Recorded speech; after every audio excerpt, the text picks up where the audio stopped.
get recognized for it, but that's what gave me the strength. Ah, okay. So you know what I'm Internally saying? for Like yourself, yeah. Believing internally, in yeah. yourself to, yeah. Right. Got it. Right. Yeah, Because that makes, I knew I could rely on myself. I knew I could yeah, rely on my skill set. I didn't yeah, have to rely on anybody else. And yeah. once you have that core strength in you, you don't look to other people for that acknowledgement. Today, I'm thrilled to welcome my good friend Jane Wu, visionary director, martial arts enthusiast, and one of the creative forces behind the Emmy Award-winning animated series Blue-Eye Samurai from Netflix. Her credits read like a greatest hits of blockbuster movies, including Guardians of the Galaxy, The Avengers, Thor Ragnarok, Spider-Man Into the Spider-Verse, Mulan, and more. She was the one responsible for choreographing the iconic Battle of New York final showdown scene in The Avengers. She also worked on some of my favorite television series like Game of Thrones and The Walking Dead. For 2 decades, she's been the unsung architect behind some of the most memorable action sequences in film and animation, and now she's stepped into the spotlight as a director, bringing fierce, emotional storytelling to the screen. In our conversation, Jane opens up about her journey from Taiwan to the San Gabriel Valley, growing up between cultures, and how that dual identity became her creative superpower. We talk about fighting for authenticity in Hollywood, from catching cultural missteps in Mulan to insisting that shoes come off inside the house in Blue-Eye Samurai. She shares the moment she found her storytelling voice, why teaching is her secret superpower, and what it means to carry the torch for Asian American representation. We also dive into how she built resilience in a male-dominated industry, the role parents play in supporting creative dreams, and why her career was less a master plan and more a step-by-step stumble into greatness. This is a conversation about craft, courage, and carving out a place where your voice can finally be heard. And Jane's story will inspire anyone who's ever been told to keep their head down and stay quiet. I can't wait for you to hear our conversation. Excited to have my friend Jane Wu here with us today. Thank you, Jane, for being on the podcast.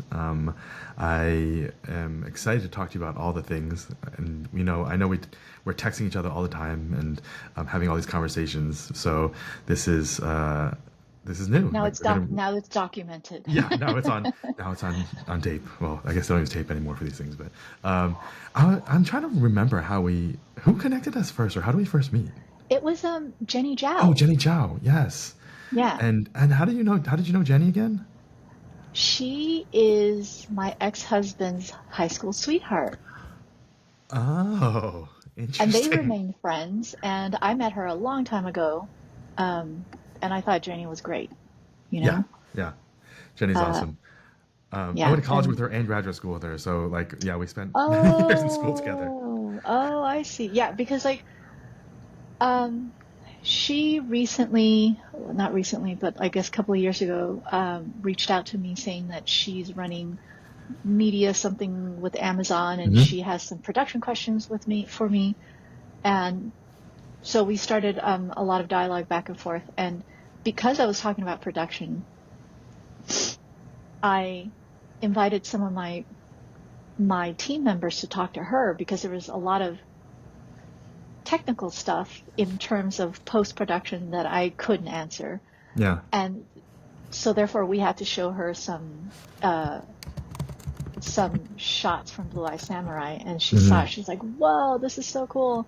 So she got to see a little bit of it before the world saw it.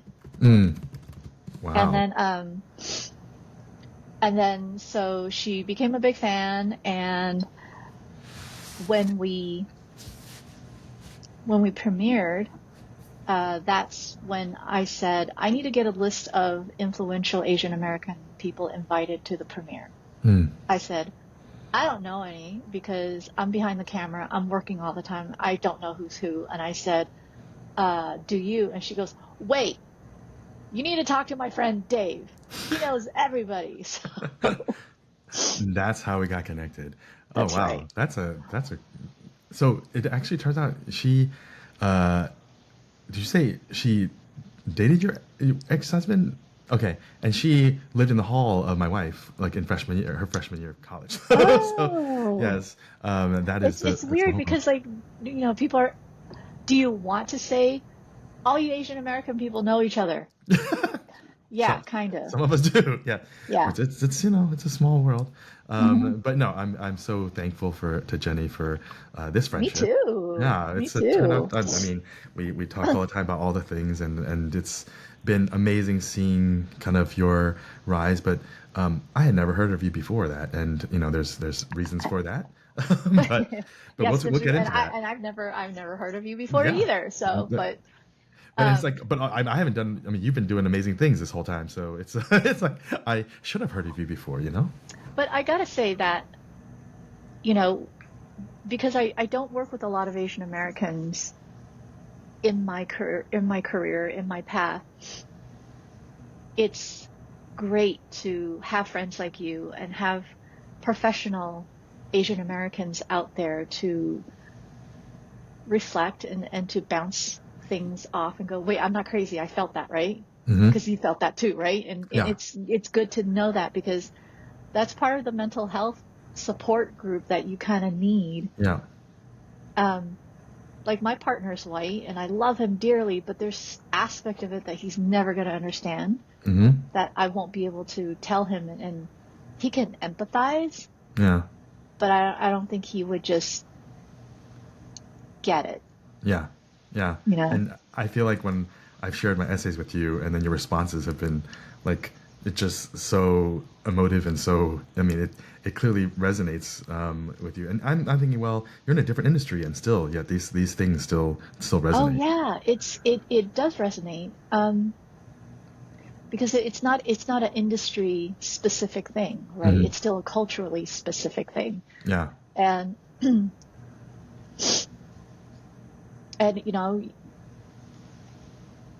any type of trauma and recovery and everything starts from this happened. Yeah. Right? And then identifying it.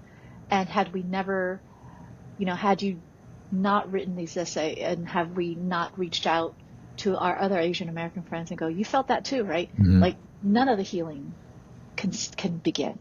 Yeah. Yeah. And it reminds you that you're not alone in this. You're like, you're not crazy. I'm like, am I imagining all this stuff? You're like, no, this is clearly, it's something that we're all experiencing together, just alone sometimes. Yeah. Yeah. And I think,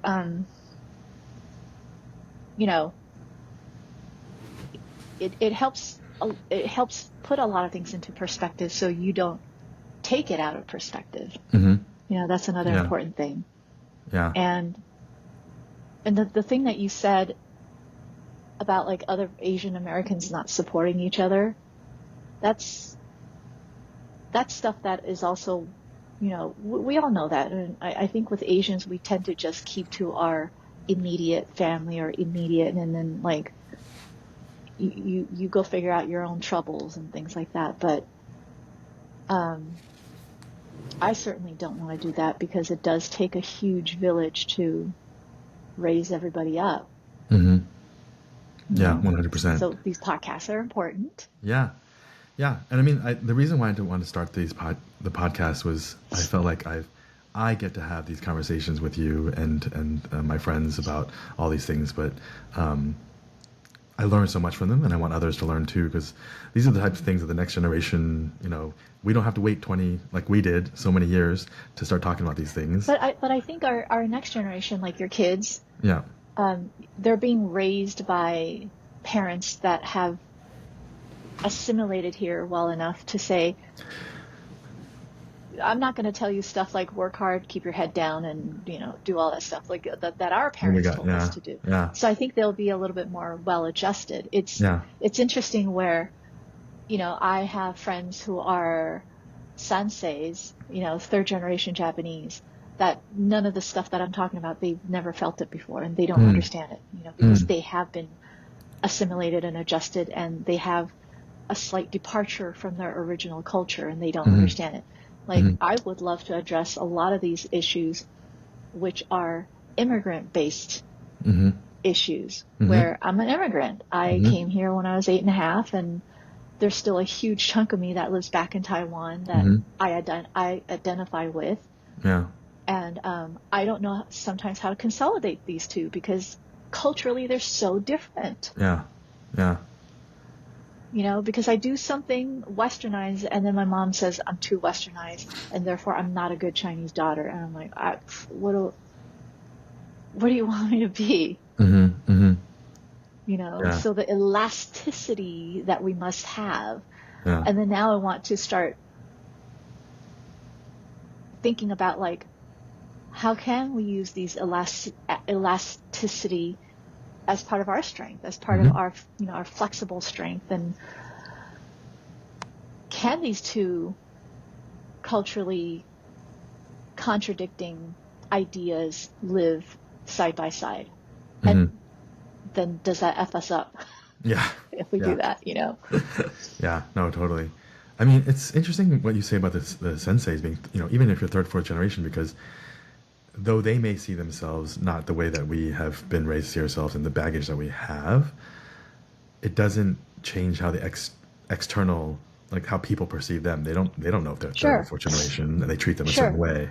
But maybe they can't feel the microaggressions because they're not aware of it. Right. Doesn't mean they don't happen. Of course not. Yeah, we're more hypersensitive to them for sure. But yeah. But I mean, I think that's a good thing because then we notice and we're calling them out now. But I mean, for so long, you were born.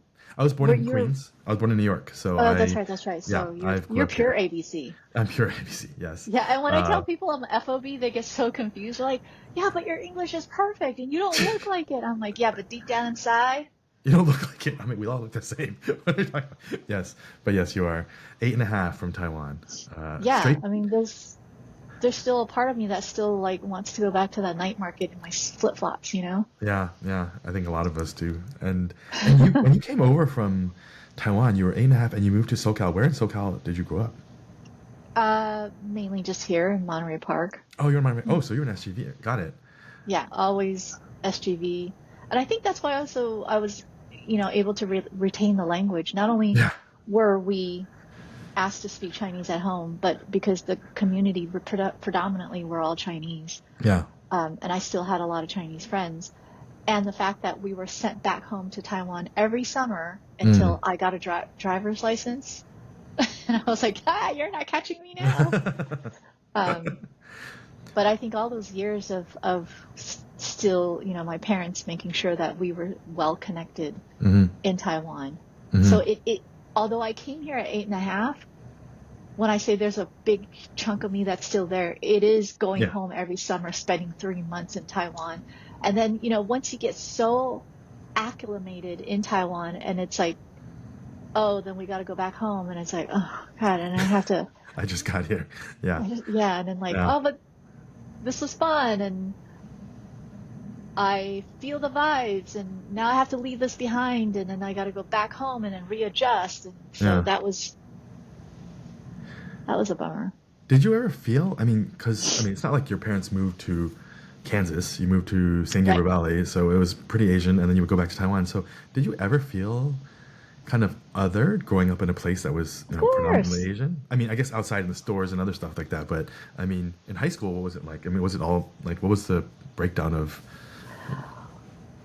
The other actually came from Taiwan. Oh. Yeah, because I'm the American kid. Yeah.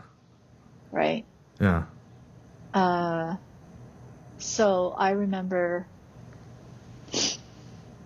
like, when I open my mouth and I can speak fluent Taiwanese, people are like, whoa, what the heck? What's that? Okay. Yeah, what's that? Go. So I try to be as like hardcore Taiwanese as I can to show people like I am from here. Yeah, I'm legit. Yeah, I'm legit. Like when I get into cabs, I don't speak Mandarin. I just speak straight up Taiwanese, and you can see the cab. They're not gonna drive you in circles. You're like, oh no, yeah, I know. Yeah. So, but here, yes, in the San Gabriel Valley, you get less, although you still get made fun of at school and things like that. The normal things. Yeah. But maybe this is bad, but because I feel a certain safety here, I did move to another city in LA because I thought, okay, well, now I'm in the biz. I guess I got to move closer to where the biz is, and I got to move to where the biz, like where all the producers and directors live and all that stuff. So I tried it for 5 years. I hated it. Absolutely hated it. And not because I was mistreated or anything. It's just like, all you got was a bunch of delis and you didn't have an Asian supermarket. And I was still coming back to SGV every weekend to go to Ranch 99. So I can't do that. I feel more at home here because this is where I grew up, and it's the sound, the taste, and all that stuff. They opened a And Ranch 99 in West, like on the west side, on South I Taiwan. heard. Just so you know. I But you're like, I'm still heard. not going there. Yeah. No, because I always get a parking ticket out there. So, and what was interesting is during the pandemic, I felt so safe here. Mm-hmm. You're talking about Asian hate, and I saw it all over the media, and it was incredible that shit was still happening, but we never got it here because we're predominantly Asian, right? Yeah, no one's gonna mess with you there. No, we're like safety in numbers. And what was interesting was when you saw Trader Joe's and you saw all the white people that were lining up to get into Trader Joe's around the block, right? You could go straight into a 99 Ranch Market. The produce was just as fresh. There was nothing missing. People were already masking months prior to. So not only was it safe, it was probably the cleanest place you can go. And so it's kind of like our communities took care of ourselves, sort of. Right. Yeah. So I never felt any limitations in living in San Gabriel Valley, especially during the pandemic. Yeah. Interesting. And then I guess the fact that you didn't speak English for the first several years. Oh yeah, I did not speak. It was the wildest experience. Like, first of all, I tripped out the fact that in an American school, there were carpeting. That was weird. And there were toys inside. That was even weirder. And you didn't have to clean any toilets. I didn't have to clean toilets. I didn't have to clean the windows. I didn't have to sweep the floors. I didn't have to do morning assembly. And I didn't have to wear a uniform. It didn't feel like school to me. And I remember my dad said to me, if anybody asks you anything, just say yes. Like, literally say the English word yes. And then he spoke to the teacher, and then he left me there. And I was like, okay. And I didn't know what my English name was because nobody told me. Did you have one? And yeah, but nobody told me. Oh. My dad just left me there. Oh no. And then, so I remember one day the teacher points at me and then gets a piece of paper and points at the paper, and I go, oh, you want to know my name? Yes. So I wrote it. In Chinese. In Chinese. Right. Wow. So I'm not sure how I ended up with the name Jane. And I think it took me just almost recently to get used to the name because that's not my birth name. I don't know. I've always heard Wu Yijun. Oh, Yijun. Okay. Oh, yeah. Jane. Okay. Maybe I don't know, but but hold on to your horses. Jane was not my given name, English name. So what had happened was, okay, so I have this Jane, this given name, and when I was 15, my mom says, "Don't go into that drawer," and I did, and I found a bunch of these Social Security cards. And I go, okay, that's mom's. Okay, that's my brother's. And, who's Jenny Wu? Oh my God, do I have like a long lost sister I don't know? And I went up to my mom. I said, who's this? Like thinking like, I caught you. Who's this? And my mom goes, that's you, stupid. And I was like, well, that's not my name. My name's Jane. And she goes, no, your name was originally Jenny. Oh. And I go, well, how did I end up with Jane? And my mom said, I don't know, either when your dad took her to school and he forgot it, or I don't know, something happened. That's and amazing. I was like, oh, that's why, like, when you yell at me, you say, I thought she had been saying Janie all these years. She actually called you Jenny. Jenny. That's hilarious. Wow. Yeah. So, did you go by Jenny ever? You always went by Jane? I only went by Jane. Okay. So, when I'm are you still Jenny on your legal? No. So what happened was, when we naturalized, and we became citizens, I changed it Oh, to, okay. I changed it to Jane Wu, Got it. because before that, on all of my passport, it has the phonetic spelling Yeah. of my Jane. Chinese name, Yeah. and then an AKA Jane Wu. Oh, AKA. Interesting. Yeah. Usually the middle name or something like that, but okay. AKA. I don't have a middle name, There you go. but because I did that and I dropped my Chinese name, I no longer exist in Taiwan either. Oh, I have no documents to prove that Wu Yijun and Jane Wu are the same exist. people. Oh my gosh. Yeah. Wow. You're no man. Like in between both worlds, you're like, oh. My countries don't want me. No, Who no, am they I? want you. You know? Yes, the ultimate identity crisis. Um, Yeah. wow. And then and also you hung out with mostly boys growing up. This was I did. So this then was another phase, not another phase, but just kind of like another thing to deal with, which was, growing up in Taiwan, I watched a lot of Chinese martial arts movie, and that was just pretty much my diet. And so I've always loved action. like all the wuxia, And all mhm, the xiaosuan. Yeah, yeah, okay. yeah. Uh, and I have a diary, like when I was like 10 years old, my cousin or my dad took me to see this movie, and oh my God, I loved it so much. I wrote this incoherent thing about it. Because I couldn't spell very well then. I Sure. couldn't even put a sentence together. Yeah. I was trying to, because like my Chinese skills in writing was only up to second grade. Well, how Yeah. much sentence can you Yeah. put together? Yeah. But I remember specifically thinking at that age, going, I can't speak Chinese very well, and I can't speak English very well. I am so screwed.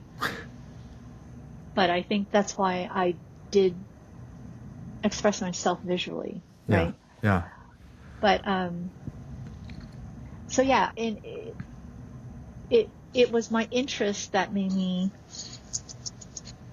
kind of gravitated towards hanging out with boys. But just growing up as a girl, and you have two boys, right? Mm-hmm. They're never gonna know the difference of these silent signals that are constantly sent to you that women and femininity are not valued. Mm-hmm. Mm-hmm.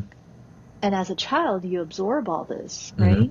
Mm-hmm. And then you think, it sucks to be a girl. I don't want to be a girl. So I'm never going to wear dresses. Mm-hmm. I'm never going to do girl stuff. Mm-hmm. And like, you could not get me near the color pink at all. Could not. And now it's with you all the time. It's like, oh. And I think this is sort of my embracing it, Yeah. And you had a brother? You said you have a brother.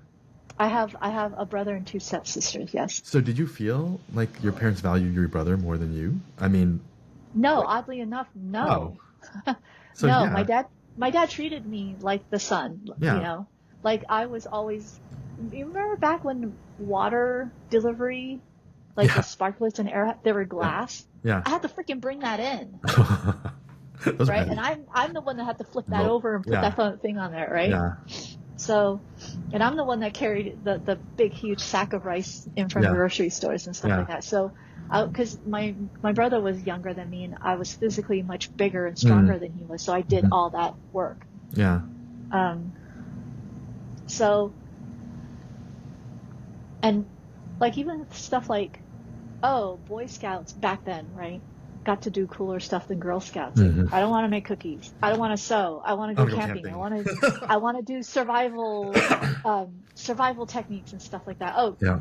but girls don't do that. Why? Mm-hmm. Yeah. So, and then, I was always very athletic and I loved baseball and I wanted to play baseball professionally as an adult, but there's no female team. Mm-hmm. Why? Yeah. That just makes no sense to me. And if you look at all the professional sports, there are no professional women team. At least they're starting to. Right. So all these things fed into me as women were not as valued. even when you watch entertainment, people were willing to pay for watching male athletes or films that starred a male hero or a leading character that's male. Right? So, and that's taught to a child very, very early on. So I just rejected being female. That was just the easy way of doing it. Yeah. And so I broed pretty hard, and most of my friends were all guys, to the point where when they would start getting married and they would have bachelor parties, I got invited. I was weird, but I was one of the guys, Yeah. And it was fine. Yeah. But as you get older and you have to come to grapple with your identity, gender, and all that stuff. You start slowly unpacking it. But for me, it was unpacking it through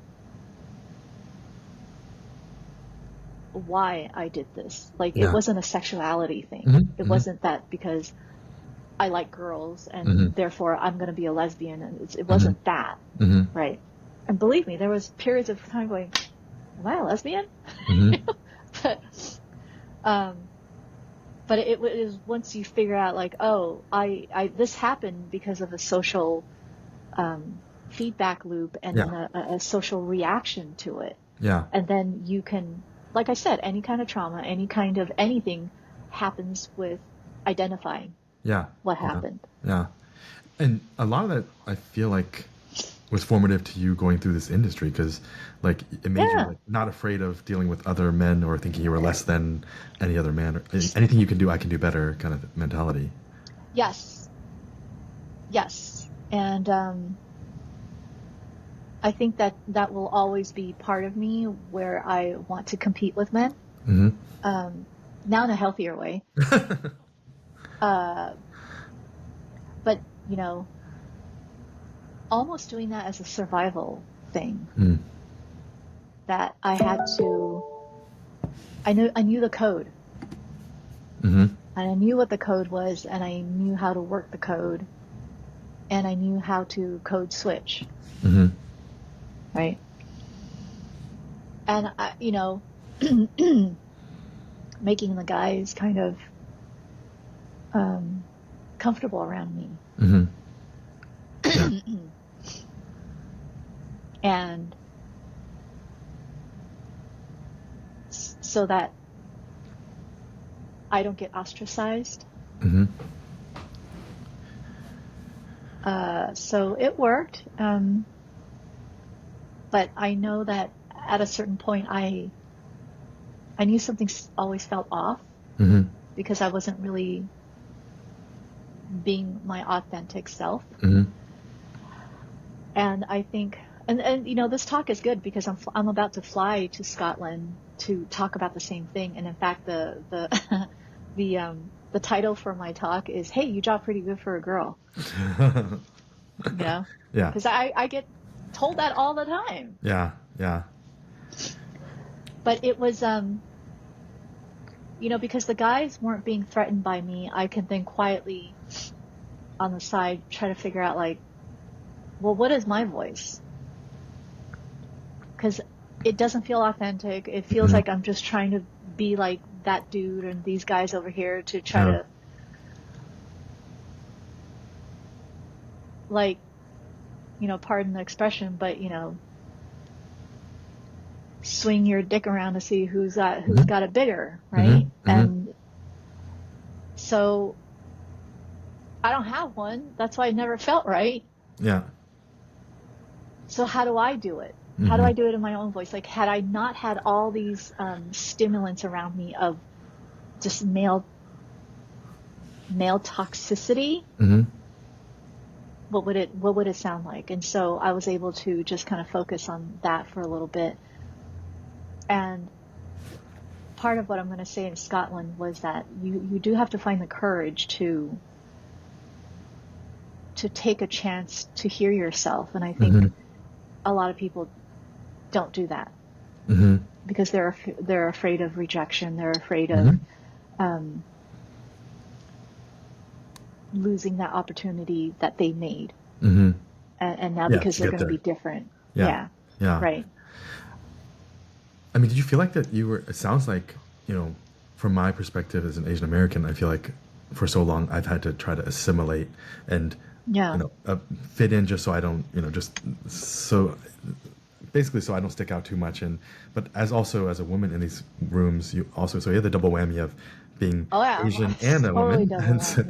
And in these places and assimilating. How did you find the strength to be your true self in these places? Because it's not, what was it? Was there like a moment or some kind of... There was a moment. And I shared it in other podcasts and interviews where, I started storyboarding in animation in what we call boy space, which is high action TV animation series. And so, in boarding the action sequences, you would make it as cool as possible. By the way, I hate that word cool. You make it cool as possible and make it like, totally like awesome and like Dutch tilt and, and like a lot of effects. The Michael Bay of it all. Yeah. Yeah. And then also you got to make a lot of sound effects while you're drawing, right? Yeah. And I was doing that too. But then I go, man, half the times I don't even know what I'm looking at when I'm drawing these things because it's like the camera is in such a weird position and it's so distorted I can't see the character's face and I just thought, okay, let me just try this one section where I don't try to do anything zingy. I'm going to read the script and I'm going to try to figure out what the characters are going through and what is the emotionality of the sequence. And then when you read the script, you're like, oh, that dude's scared. Yeah. He doesn't want to get hit in the face because once he gets hit in the face, he's going to knock out. And this is, and I'm like, oh, so you're connecting these dots in the story. And you go, huh. Yeah. All right, let me try to connect these dots. Yeah. And so you don't do anything zingy. The camera's on the character's face. And then you start feeling what the characters are feeling. Yeah. And so I submitted that. And my director really liked it. And everybody saw the boards. And people started... I started hearing comments like, oh yeah, that board you did for that was really cool. That was I just thought, it worked. And I would say like from that day on, it was a huge seismic shift in how I told stories on paper, and that I just really wanted to deliver that character's emotional journey so that you as the viewer can relate and identify. So it was almost like seeing yourself and coming on how you how you were that character and you kind of focusing on the person themselves versus kind of the group or the action and everything else going on. Like you were focusing like, well, this is how I feel, this is how I want to be seen, but it was almost like you were that character. Yeah, sort of. It's because, like, for any artist, it's always your interpretation of what this thing is, right? Yeah, exactly. And I think to answer the long-winded question of where did I find my strength to do that, I think it's really relying on my skill set, using my skill set as the strength, because that's going to protect me. Yeah, but not doing it. Not using your skill set not to appease and assimilate to what they expect you to do, but being true to yourself and your actual skill set and letting it speak for itself. Like you took it on a really like very sage thing. I'm talking about just like I do my work well. I'm good at what I do. That's it. Well, but the thing is, I mean, that's what I say all the time. That's sometimes not enough. Like doing the work and working hard doesn't mean you get recognized for it all the time. There was something else. No, I didn't get recognized for it, but that's what gave me the strength. Okay. So you know what I'm saying? For yourself, like, internally, believing in yourself to, Right. Got it. Right. Yeah, Because I knew I could rely on myself. I knew I could rely on my skill set. I didn't have to rely on anybody else. And once you have that core strength in you, you don't look to other people for that acknowledgement. Yeah. That's right. Right? Yeah. And what project was that on? Godzilla. Oh. Wow. The animated Godzilla series? Yeah, it's called Heat Seekers. It was so bad. But that was the start of, I'm just thinking about how you talk about your story, like the storyboarding and the storytelling. The Avengers Battle for New York scene, when you are seeing their faces as they are like getting ready to go to be bombarded by all these alien creatures. That's kind of like your signature of seeing kind of that emotion, and I think a lot of people have emulated that since then. But you didn't get credit for that before Blue Eye Samurai. A lot of the work that you've done, it was... I got some. I got some, but yeah, it's not always, because what I do is a very complicated thing in our industry, because much of it crosses over into the director's work. Right? Yeah. So if it's out there that I did that, not the director, it takes credit away from them. Yeah. So they'll never say that out loud. Yeah. And so all of us storyboard artists were sort of like unsung heroes. And for the most part, I'm okay with that. I'm okay with being good at what I do. Taking pride in that. And once you master something well, it starts to be fun, because then you can freestyle. You don't have to worry, I'm not going to get fired. Like all the external stuff goes away. It's very liberating. You're starting to have fun. So in my career before Blue Eye Samurai came along, that's where I was. I was, I was kind of like that hotshot fighter pilot where like you can't fly like that. Watch Maverick. me. You're Maverick. Yeah. So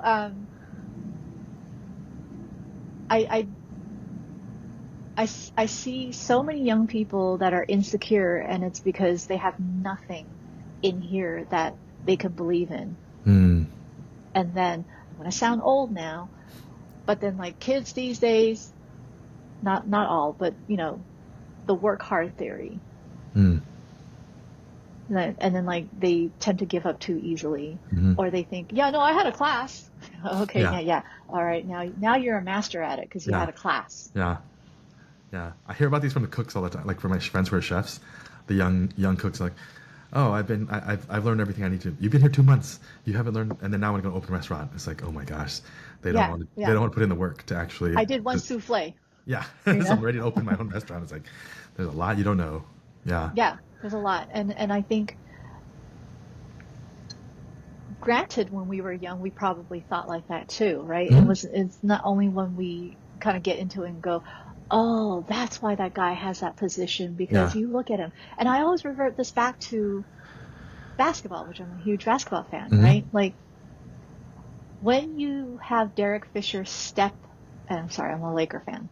Boo. I'm a Warriors guy. When you have Derek Fisher, okay, fine. Even if you have like, Duncan step in the ring, you know what's going to happen. He's going to sink those 3-pointers from the sidelines. You know that. And it's consistent, and that's why they get paid the money. When Kobe steps in the court, there's a consistency to it, because he's put in that work. You don't like wake up and suddenly you can do that. Yeah. You have to put in the work. Yeah. Michael Jordan, he steps in the ring. You know what's going to happen. Yeah. Right. So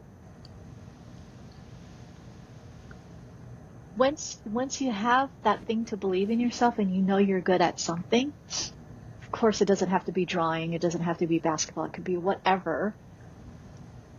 But that's what people need to work on. And I feel like if people can find that one thing that they're good at and believe in themselves, this would be a much better world to live in. Yeah.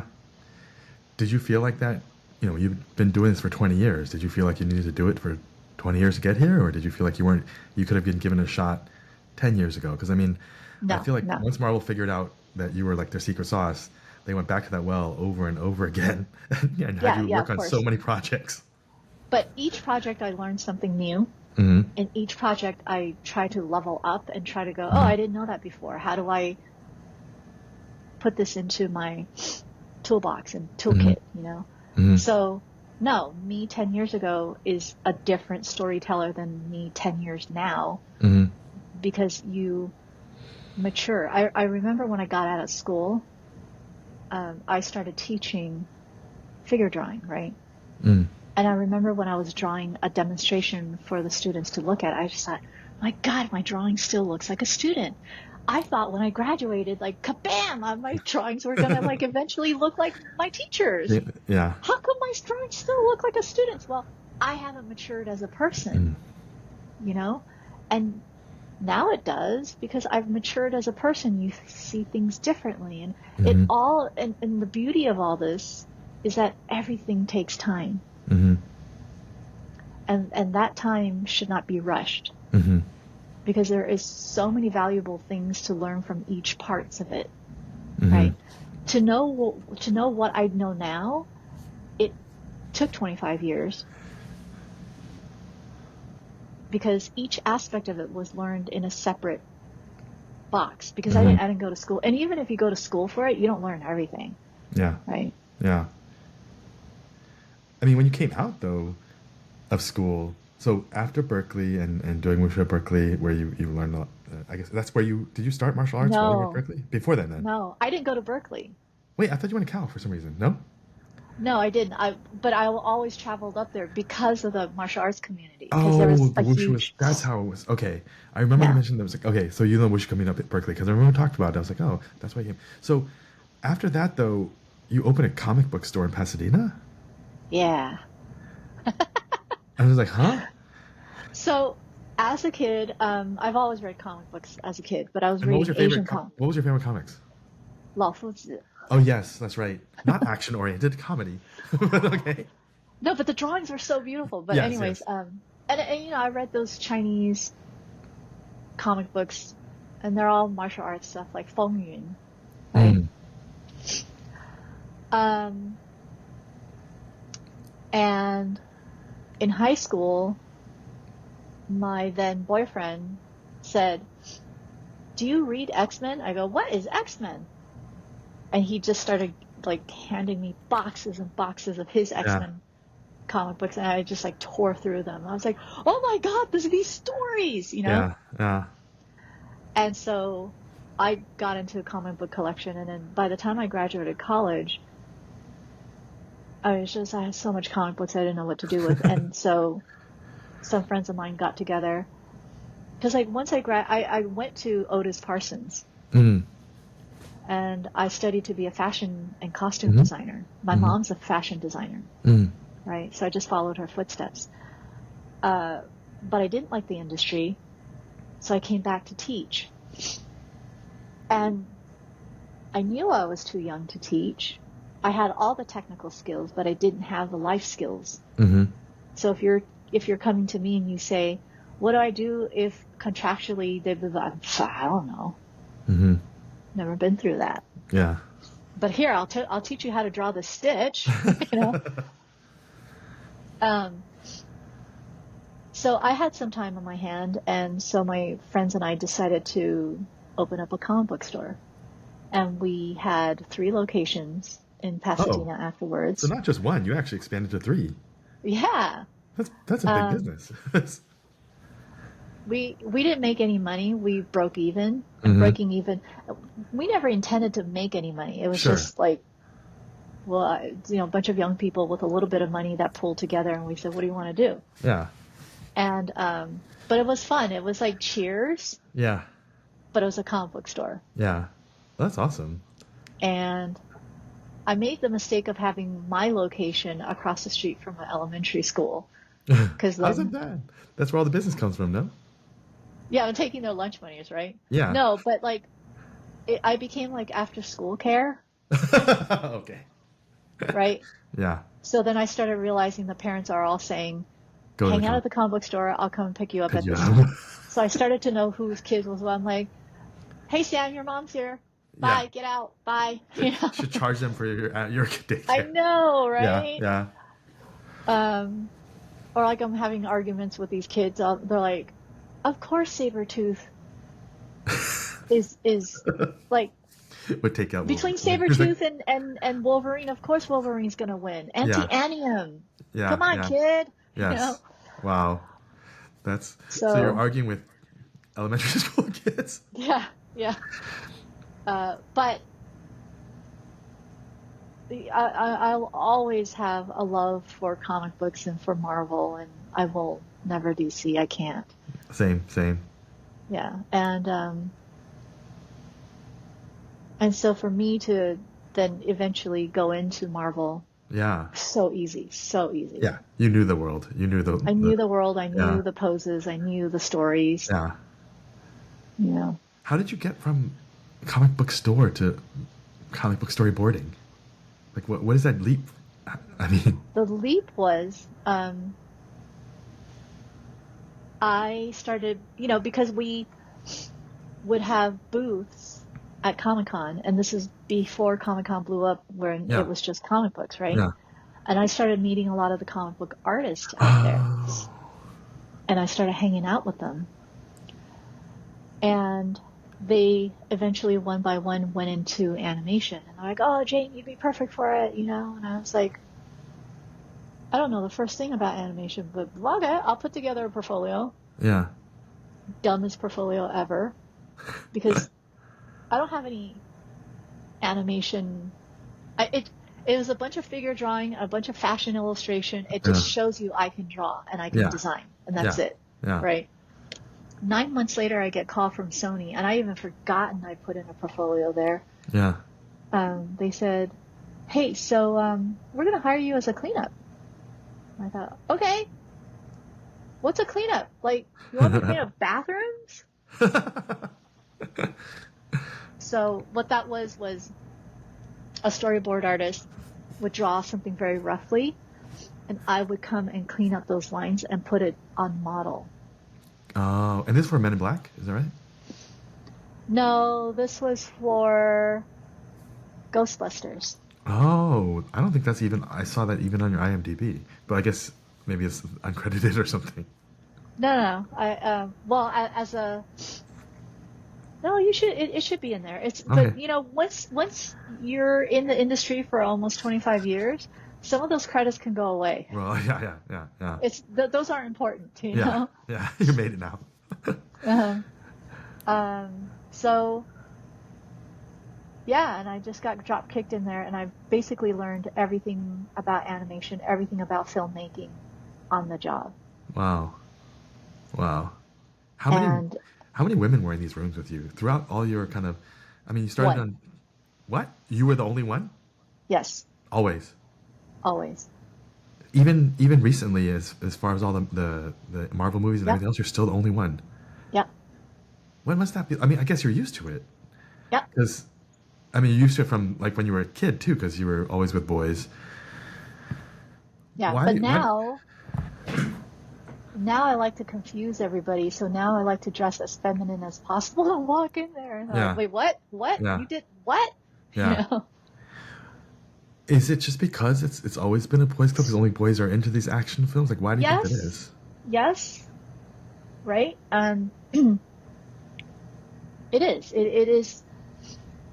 Which is going to start opening up another huge, interesting philosophical conversation, which is, we're talking about gender now, right? And I'm older, so I have a hard time understanding pansexual, like all these new identities that kids identify now. I don't really get it, and I think it's okay, right? Yeah. But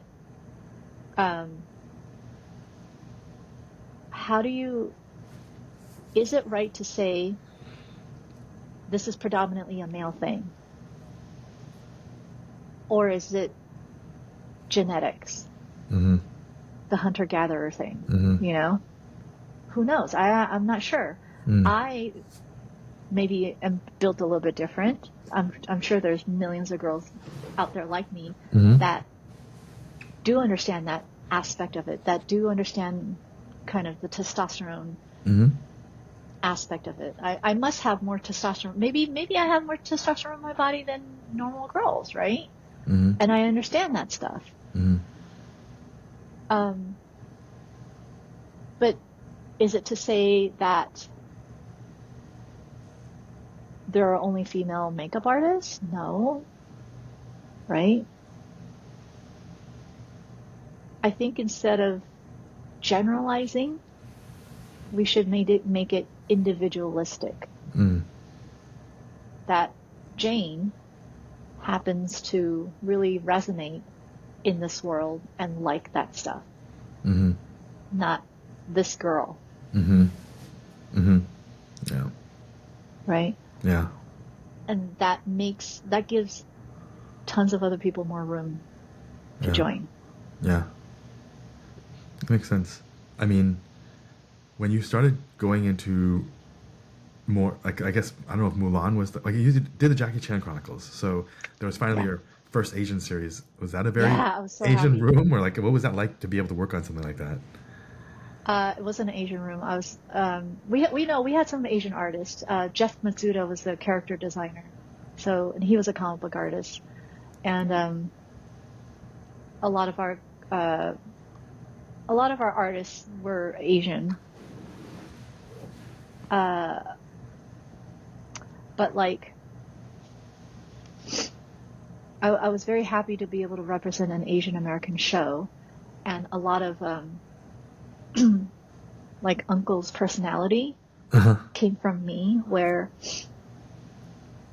Uncle says, "Ah, yeah," because we all do. Yeah. And it's okay, you know? Yeah. But it took one Asian American to put say, it in I there. want them to say that. Yeah. Right? Yeah. La Foods style. Like, be real. Yeah. Yeah. And then the other thing was like, because I'm not raised here in the States, not fully, I don't understand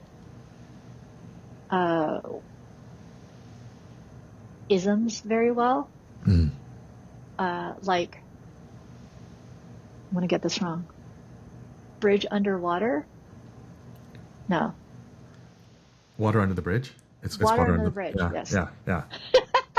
A bridge underwater would be useless. Okay.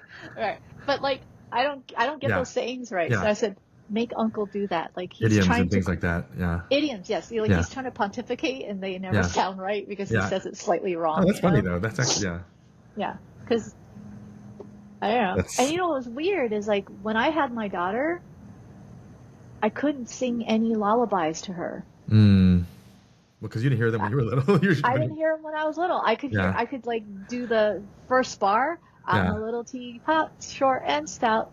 And then that's it. What happens afterwards? Yeah. So, that's weird. That's like it's like it feels like missing time.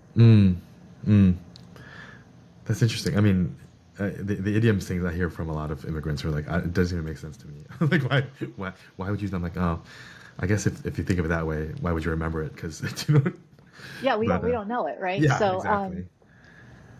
And I think from that point on, I really made a promise to myself that I wanted to be part of anything Asian American, because I've seen none represented.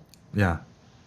But it took a while until you got to, I guess, till Mulan was the first time you've been all Asian kind of effort again? Yeah, and then I got on Mulan because I couldn't get onto the feature. I got onto Mulan too because I was working on the Jackie Chan Adventures and Men in Black and stuff like that when the movie was being produced. And I went to Disney and I said, I am Mulan. And they went, okay, and they hired me. But the script, oh my God, Dave. The script would come in, and then like some of the dialogue would say like, "Hey Shang, you look like $1,000,000 yen." I went, "Oh, wait a minute." Oh gosh. Oh no. Who wrote this stuff? So then I became like the story police, and then they started getting sick and tired of me. Like, there was like a dinner scene, and then like Yao was like, "Hey, check this out," puts a chopstick in his nose, like, or like, makes it look Yeah. like he's got roars. I'm like, You would never oh do my that. God, what are you guys doing? Yeah. Right? Or like there's a wedding scene and people are throwing rice. I'm like, no, oh my God. Wow. Wow. Yeah, so It made me so you're the mad. cultural. Then they throw out, you're too PC. We don't want you in here. You're ruining our fun. Yeah. Was the writers' room all white? Yeah. Gosh, for Mulan, they didn't have a single Asian Yeah. person in there. No. And Wow. there's like one, there's one dialogue. I guess like, and this never made it in the story, but like Shang and Mulan were supposed to get married, and then like Mulan was writing out the wedding invitation, and Shang's looking at it and goes, "This is great, Mulan, except you spelled shag." Oh gosh. Because they It's would like, write the invitations in English. What's wrong with these people? Oh. what? I just, ugh. Wow. Well, we've come a longer way, I guess, from there. Yes. I And mean, that's why I said like I really want to be. So there's a bunch of people, that's part of that decision makers that don't look like me, that don't yeah, understand. And then I'm just a workhorse. They don't yeah, really care what my opinions are. It's yeah, okay. Nobody knows what that means. yeah, I know what it yeah, means. yeah, And why am I not important enough for you guys to fix it? yeah, yeah, yeah. You're making And a movie that looks about someone that looks like me, and you're not even listening to.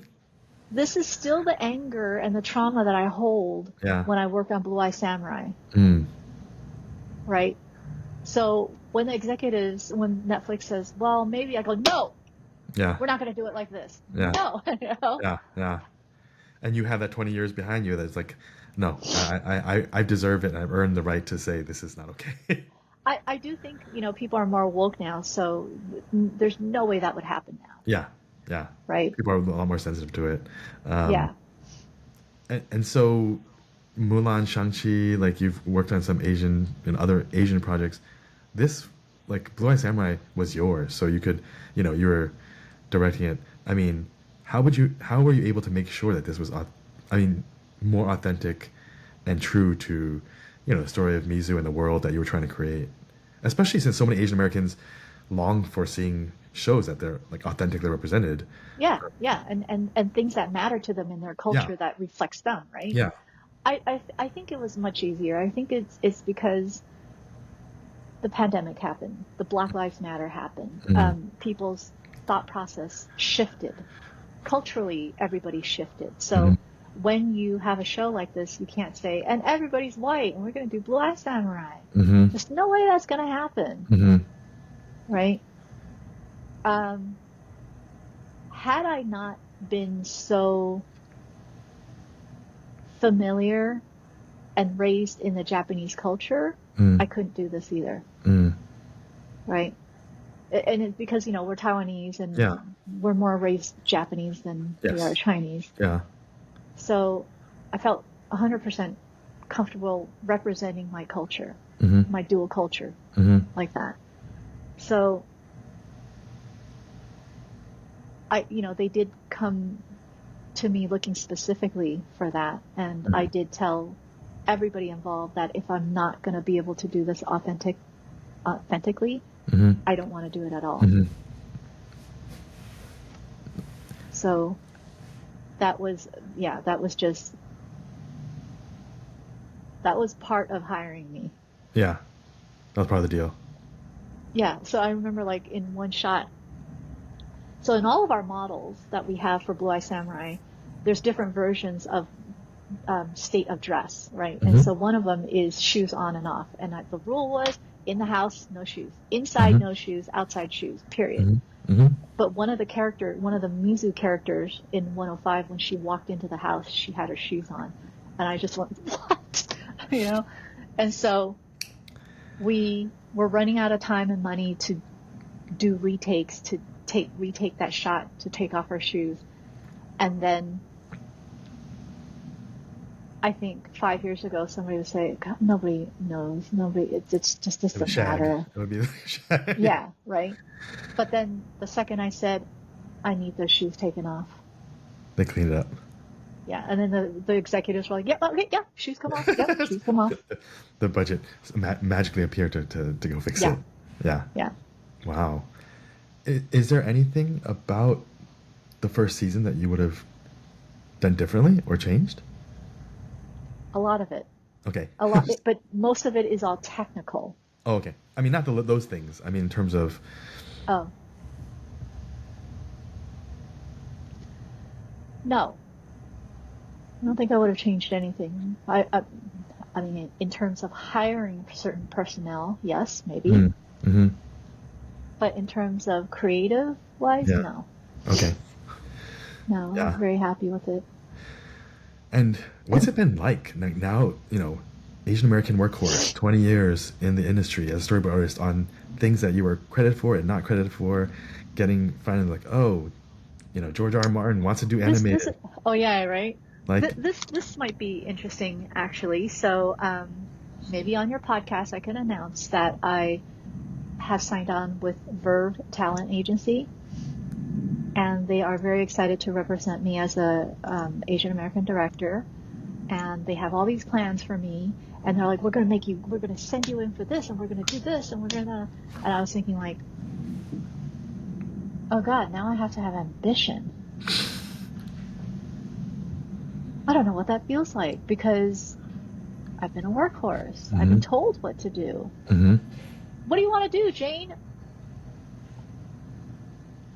Yeah. I have to find that voice now. Yeah. And you've never imagined so high before, like what the ceiling could be. Yeah, I don't. So help me, Dave. What is my ambition? Well, we'll keep texting about that after this. I did tell them, I said, it is really important to me that I still represent Asian Americans in storytelling, and that I probably those are the stories I want to tell. Mm-hmm. Mm-hmm. That's awesome. And now you can dictate the projects you take and the things that you really want to do. A little bit more than before, but there's still a huge climb to do. Yeah. Yeah. What would you say to people? I mean, there's so many. I feel like the generation of kids that we have, they're growing up very different than we are, and they are aspiring to things that we never could have because we didn't see anyone that looked like us. But now they're seeing you in Vanity Fair and like listening to you on podcasts. What would you say to those kids who never thought they could, this was even possible, like that you could be directing, films and becoming kind of this big Hollywood. I think before I answer that, I think we have to kind of address the parents. Mm-hmm. A lot of kids don't know they can do this because their parents never exposed them to, or their parents don't want them to do that. Mm-hmm. Mm-hmm. Right? So even before they think they can have a dream like this, how do you convince your parents you're going to be okay pursuing this? Mm-hmm. Because you still always need your family's support. Mm-hmm. Or that should be the way to do it, right? You Yeah. can say, screw you, I want to do this on my own. Yeah. It's a lot harder. Yeah. But it still always will be a cultural struggle to see somebody like me, like, she can do that? And then going home to telling your parents, I don't want to be an engineer, I want to be an artist. Mm-hmm. I can't tell you how many emails I get saying, what do I tell my parents? Mm. Yeah. There's plenty of kids who want to do this, but they don't know how to tell their parents. But they're not going to, like, the parents won't pay for their education to do this. Yeah. Yeah. Right? So let's back this up a step and say, this is a dream you have and you want to do this. How do you convince your parents you're going to be okay? Because at the end of the day, that's why your parents want you to be an engineer, because it's safe, you're going to make money, you're going to have roof over your head, you're going to have food on your table. That's what they're worried about. Yeah. Right. It's, I mean, that is the audience that will be listening to this podcast, is mostly the Exactly. parents, and parents like who are have a lot of baggage from their parents, wanting them to get these Now, jobs. so then if I can talk to these parents and have like this direct communication, Yes, you have them one now. is I was lucky that my mom is an artist and does fashion. So because I wanted to pursue that was easier. Mm-hmm. But now that was the proper thing for a girl to go study anyways. Mm-hmm. And my father's side of the family had always been doctors. If you're not a doctor, you marry a doctor. And if you're Mm-hmm. going to marry into a doctor's family, then you should have a good education. Mm-hmm. And for a female to be in the arts, that's proper. Mm-hmm. Yeah.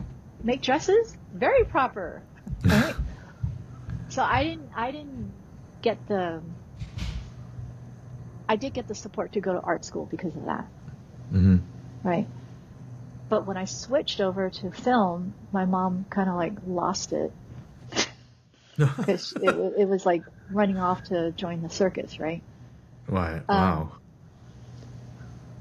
But for the parents, I would say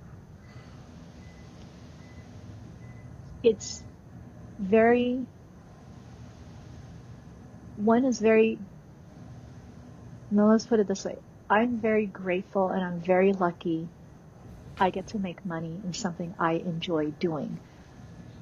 I would have been drawing regardless if anybody paid me or not, but somebody's paying me. Mm-hmm. And the key to doing that is to be good at it. Mm-hmm. And the key to being good at it starts with a good educational foundation. Mm-hmm. And therefore, that's where the parents can help mm-hmm. secure your kids' future mm-hmm. in doing what they love doing. Mm-hmm. And when you love what you're doing, you have better health, you have better mental health, and you're happier. Mm-hmm. Why wouldn't you want that for your kids? That is great advice that I think every parent needs to hear. I mean, Right. especially since I feel like so many kids end up appeasing their parents up until they have to go to law school or get a degree and graduate degree, and then they go to try to write a book or become, a person in film or industry. Or worse yet, like they get to our age and then their parents die and then they go, I don't want to be a lawyer. I wish you could have done this. Yeah. Right? Yeah. And then you're like, well, why didn't you try? I'm like 56. What am I going to like start all over again? Yeah. Yeah. But it's, I remember, I remember like my dad sitting across from me one day and he said, I never wanted to be a dentist. And I was like, oh, well, what did you want to do? He goes, I wanted to be a lawyer. My dad would have been such a great lawyer, much better than a dentist. Mm-hmm. But because we're all doctors. Yeah. That's sad to not pursue what you want to do. Yeah. But in filial piety, like and Confucian cultures, you're supposed to honor your parents and do all the things that they want to do, and it's not. It is a little bit wrong, I think.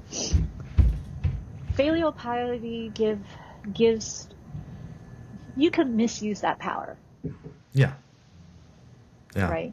And the misuse of that power is making your kids live out your dream. Exactly.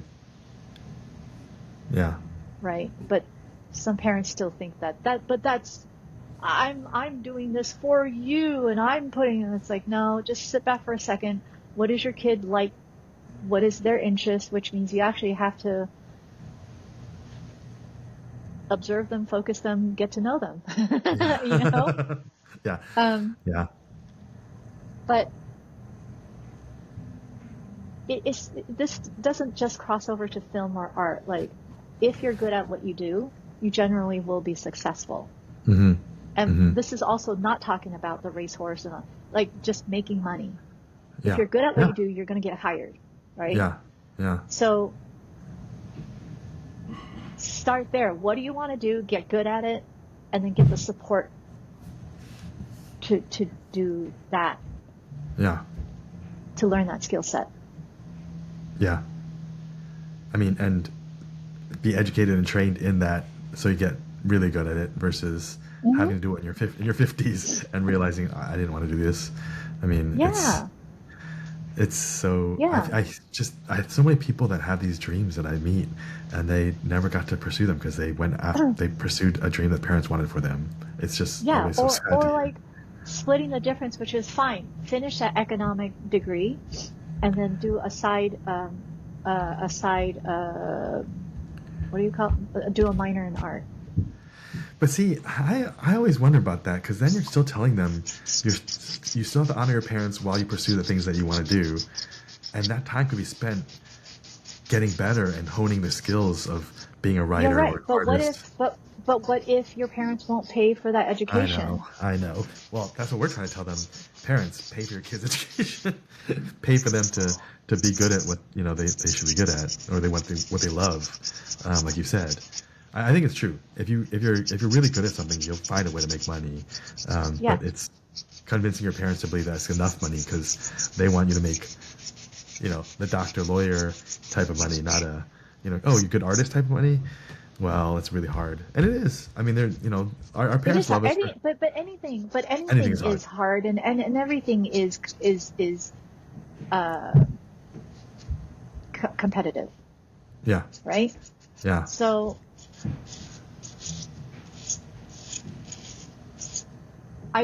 it's hard for me to advise some of the kids when they come to me in tears saying, "I really want to do storyboards," or "I really want to do concept art, but my parents won't let me go into art, and what do I do?" And it's sad. Yeah. And I said, well, either you say, "I'm going to do this on my own," and you get side jobs, you make as much as you can to collect, and then go to these boutique online schools to try to learn it. Right? Yeah. Don't take your parents' money. Yeah. This is, you do what you want to do, and you can find a way. Jane, I can hear the nail file thing. Sorry. It's picking fidgeting. up on I'm fidgeting. No, that's okay. I'm like, I hear the background sound. Okay, so tell me, I guess again, we'll there's like so much we've actually touched on that. I'm grateful that we've touched on. I mean, I want to kind of go back to the Mizu aspect. I know you've talked about this in a lot of podcasts and interviews, but as an Asian American woman in an industry dominated by white men, all these action films, and you're just working. I mean, you're used to it, but what was it about? I mean, obviously this was very liberating to do this, but what was it specifically about Blue Eye Samurai and this whole experience that made you find yourself more through this whole thing? And what have you come out of this whole thing? Who have you changed through this, or have you found out? I have not changed through this. I have felt vindicated. So it is the vengeance. Yeah. Yeah. I felt, then this is the thing where we were talking about in the beginning where, I don't have anybody else to bounce this off with, so it's just an echo chamber in my head going, I'm right about this, right? Yeah. It shouldn't be like this. I'm not crazy, right? Yeah. So having this show come out and having it so widely accepted is vindicative. Feels vindicative for me to say that I was right. These are the things that I held on to that I refuse to let go, and I'm not crazy. So it's a big fat "I told you so." Yeah, but then I was always taught you never can say "I told you so." So, but yes. But yes, I didn't. I can't say that, but yes, I told you so. And I feel more pressure to continue to speak up, continue to hold the torch, because I know I can now, and I know I have to. Yeah. Right. So which means oh God, I have to have ambition now. Yeah. I just want to do a little startup make enough money to take care of my family, and then all this stuff has started happening, and people are reach out to me to speak and do all these things. I'm like, oh, I guess I have to keep going with that, and I have to keep supporting the community in this way. And I'm happy to. It's just this is not what I expected at all. And now you're at the place where people are Right. expecting things from you. Yeah. And okay, I mean, that's good. That should be my next phase in my career and in my life where I give back, right? Yeah, yeah. Um, but I think a lot of it is, like even doing this talk about females in this industry, because we are given a lot of these opportunities now. What are we saying? How are we saying it? Mm-hmm. How do we take responsibility for some of it too? Mm-hmm. Mm-hmm. Right? So, like, I see women that says, "Oh, I want to be in the action space. There's not enough women in this action space." Yeah, but are you good at it? If you're not good at it, and I was like, "Do you do any sports?" No. Do you watch any, like, do you do any martial arts? No. Okay, you don't do anything action oriented. How do you know what that is? Mm-hmm. And you want to be in this space. You can't just say, "I want to be in this space because I like it." Yeah. What can you offer to it? Yeah. Yeah. Right? Because you can't. These spaces are very valuable. Mm-hmm. And what is your additive thing that you put into it? What would you say your superpower is? I don't jet lag. That is not what I expected you to say. You don't jet lag. I don't jet lag. I don't jet lag. So you just move between time zones flawlessly. I do. Like Nightcrawler. If it's dark, Like Nightcrawler, you're like, oh, I'm fine wherever I am. if it's dark, I will sleep. If it's light, I will wake up. And I'm so good at I sleep on the plane all the time. Okay. Definitely. That is a superpower that you don't lose any time between time zones. I don't. No, but okay. But my superpower is that I have an ability to teach. Mm. And I know how to teach because I've had great teachers in the span of my lifetime. Mm-hmm. And I think teaching is a superpower. 100%. Yeah. For any leader will win people over if they're good teachers. Yeah. And because I started teaching so early, when I got into these positions where I had to run teams, Mm-hmm. excuse me, it came very natural for me. Mm-hmm. It came, like, I was able to see certain departments would have certain fallbacks or something like that, then I would know how to support that group, Mm-hmm. do workshops for that group to get them up to speed. On Blue Eye Samurai, it was just me teaching, like, everybody. Mm-hmm. It was a teaching show. It was hard. It was a lot, but very much a teaching show. So I suspect I will retire teaching. Mm. And it's the one thing about this country that I feel is really lagging Mm-hmm. is the respect that the community has for teachers. Yeah. Pay scales for teachers, supports for teachers. Mm-hmm. They are amongst one of the most important people in the fabric of our community.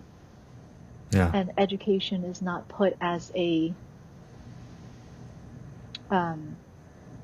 as something that's important. Yeah. In our country. And ironically, coming from a place where teachers are highly respected and esteemed, it's yeah. It's interesting because you said earlier that you wanted to teach, and you said, "Oh, I can't draw as good as the teachers," and so full circle, you will go back to that where you started. I mean, also build so much loyalty among the people that work for you or with you because they get something from you and they learn from you and they feel like they're indebted to Yeah. you. Yeah. Yeah. And when people started joining Blue Eye Samurai, I said, I can't promise much other than that when you finish this show, you're going to have some new skill set in your pocket. Mm, mm, mm. Yeah. Right? And it very much comes from you So, learning things along the way too. Like you always said, every mhm. place you go, you look for something to learn, and now you're like, okay, well, I'm going to make sure they You learn. have to, because like, when you take a job, so when you're a workhorse, you don't choose your job, they kind of choose you, and you may Hmm. not want to work on that subject, you may not want to work on that Yeah. thing, but you have to say, okay, what's the one thing I want to get out of this? Hmm. Yeah. Don't make it a waste of time. Actually, Yeah, try to get something out of it. Yeah. yeah. Um, so that that's what I kind of that's the first thing I think about in every single project is what do I want to get out of this? And it could Hmm. be just as small as like there was a film in China that I was supposed to direct, Hmm. and the script was so bad. Hmm. My first calculation was nobody here is going to see it, so it's fine, right? And the reason I took that job was because I wanted to learn how the film industry Work functioned, there. what the Hmm. production pipeline was there. Hmm. Hmm. That's what I wanted to learn. Hmm. That that's a good segue though, because I was going to ask you. You had the opportunity. I know COVID changed this, but you could, if Blue Eye Samurai hadn't happened, do you feel like you would have considered again going to China to direct because you would have been given more opportunities than here? Not in the climate that China is in now. Mm. Um, I think China is a little bit closed off right now, and I wouldn't feel safe Mm-hmm. Mm-hmm. as a Westerner to direct there. Mm-hmm. I hear like they take away your passport. Yeah, we hear a lot of stuff, so I don't know what it is, but I mean, if take away the political climate of things, do you feel like it would have been easier, even though you're between cultures and you're not even Chinese, like in terms of your family, whatnot, but would it have been easier to go back there and with your pedigree and you feel like to do the things you wanted to do than here, where it's Uh, harder? there was a lot of prejudice when I Mm. was trying to direct that film. Mm. There was a lot of, well, you can't do a scene like that because Chinese people won't understand it. I'm like, that's so much bullshit, but okay, Hmm. whatever. Hmm. Oh, so You it's no know, better. It's no better than here. no, not really. But I would love to do a film based out of Taiwan. I think Hmm. culturally that's more closer to, Sure. to what I know how to do. And That will I, be our next project we work on together. We're that'd be gonna, fun. I mean, it's yeah. like the prodigal daughter returns, you know? Yes.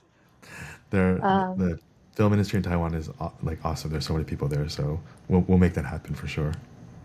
yeah. But you got a lot of other projects lined up that you're probably gonna be doing. So we'll see before you become a teacher if we can squeeze one in from Taiwan. We'll see. We'll see what happens. The good thing about the fact that I did not come from this industry is that I have no expectations, Mm-hmm.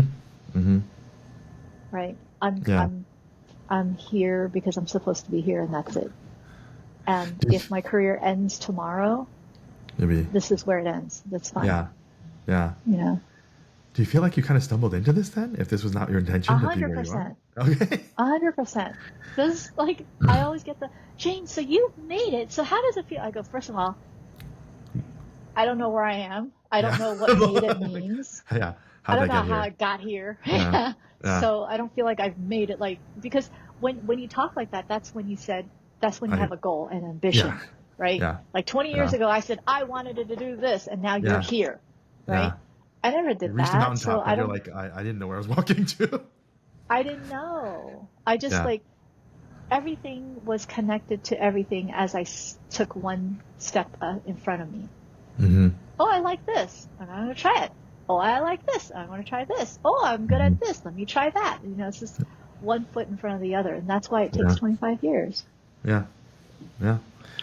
Um, Well, this journey is for you has been amazing just to learn about and like, read about and all the all the different stories I've been seeing and I'm just thankful that Jenny Zhao, thank you Jenny for introduced us, and it's great even though it was you stumbled into this and there was no direct path that you've gotten here because I think it's inspired a lot of people to see and now you're one of the people who will be sharing our stories and making sure that I our hope stories are so, told. and I hope to open this up to many more Asian American storytellers and actors and producers, and it's sad not to have a space to do what you love to do. 100%.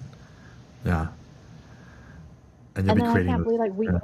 and I can't believe like we as much as we talk, we have not met in person. This is insane. I'm coming down to LA when you come up to Berkeley or come to the Bay. We gotta see each other, but we have to eat together for sure. But Yeah. we'll make it happen. Yeah. Um, but this is one of the most like I think for me one of the most special virtual friendships I made through the past several years, and I made a lot. Oh, thank you. But Me yes, too. it's been. I mean, I love cheering for you and hearing all the good news and everything about it. And thank you for reading my essays and giving me feedback when I need to. Oh Um, no, your essays have been such um a platform for my feet to stand on going, okay, so I'm not crazy. This was happening. This stuff does happen. And here's another Asian American person who recognizes this and has a few opinions about it, which is great because then it's a sounding board. yeah, yeah. Does your mom know you're writing stuff like this? No. My mom Googles me about a lot of other things, but I don't know unless she's Googled and found it. She has not said anything to me about it, but I mean, she looks up a lot of stuff about me, and I'm kind of out there, but I don't know if she's reading this stuff. If my dad was alive, he would have read this and been very proud. My Oh, mom, yeah, my mom, I'm not so sure how she feels about it. She's like, is stop drawing is she so more much attention to conservative? yourself. Yeah, she's like, why are Yeah, you yeah. drawing so much attention to yourself? But Yeah, right? that's the way, that's how I was raised, not to bring attention to myself, and so, um, Your dad always encouraged that? yeah. Well, my dad always, so he brought attention to himself because if there's ever the one I remember as a child, he was not afraid of any like social norms or what other people perceived him as. He didn't care, and so we were waiting in line. I remember at the mall in New Jersey for those little trains that are inside the mall, those little Hmm. kids trains, and I remember distinctly a family cut in front of us, and my Oh, like yeah, and so the people in line were like mumbling, but my dad started yelling at them and causing a scene, and my mom and I were so embarrassed. We went to the KB toy store next door, like nearby, and just hid in there because we were like ashamed of. We're like so humiliated. We're like, oh no, what's he doing? Um, but he was right. I mean, he called out like bad behavior and people who were yeah, like thinking that we wouldn't say anything about it, and yeah, he was not okay with that. And so I learned at a young age, I was like, oh, even if it feels uncomfortable, doing the right thing is always and speaking up is more yeah. important. And so, I think if he had been alive to see a lot of the stuff that I've been doing lately, I think he'd be really proud. Um, because he never backed down from a fight. And so, yeah, I think the funny thing is What's your, when I say, oh, go ahead. no, no, go ahead, finish. Oh, except for the fact that, and I haven't told a lot of people this, but in high school I was suspended because someone started a fight with me, and then I beat him up, and then I got suspended from high school for 3 days. And my dad was like, uh, he saw me when I was suspended sitting on the couch watching TV, and he's like, because I took martial arts too, so I thought, oh, I could take this guy. He had a knife, and I'm like, I could take him. That was really dumb of me, but my my dad's like watching me sit on the couch. He's like, wow, in American schools, you get in trouble and you get a vacation for 3 days to watch TV. So he was That's like, true. yeah, but I said, hey, I mean, I don't back down. I didn't back down from a fight. But he's like, yeah, but you're not supposed to be like just getting a vacation for it. Yeah, go study, right? Yeah, exactly. I was like, you should be punished for this. But yeah, he did teach me to not never back down. What, how are you raising your boys? Do you feel like, are you, because my daughter has special needs, it's not like I get to have the same teaching moments that you do with your kids. Sure. Like, Sure. so is it like, is there any Chinese cultural things that you go, this is great, I'm gonna make sure this stays intact, or do you Oh yeah. unpack some of it and replace some of it?